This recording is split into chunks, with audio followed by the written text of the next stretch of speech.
Hi there, Stuart again at Castlebank Horticultural Centre.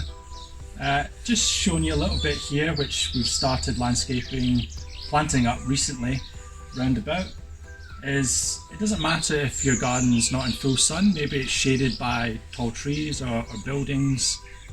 That doesn't matter, there's plants which are suited to all these different growing conditions, dry shade, wet shade, right up into full hot sun.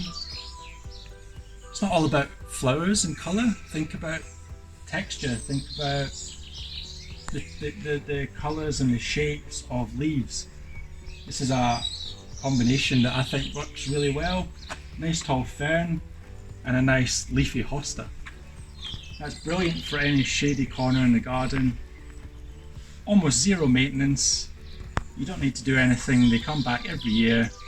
If it's really dry, give them a bit of water and they'll be happy. And also don't be afraid to use bits of wood, bits of stone, maybe metal, art, whatever in the garden, whatever you like, incorporate it in with the plants. And it's part of your personality, I suppose. You've customized it. Just showing you this is another area which has just been started planting out about a couple of months ago. And it's just really to show you this water bowl and talk about bringing water into the garden. It adds a whole different dimension. For a start, you've got the reflections of the water, it moves in the wind, it's lovely when it's raining, and it's also great for wildlife.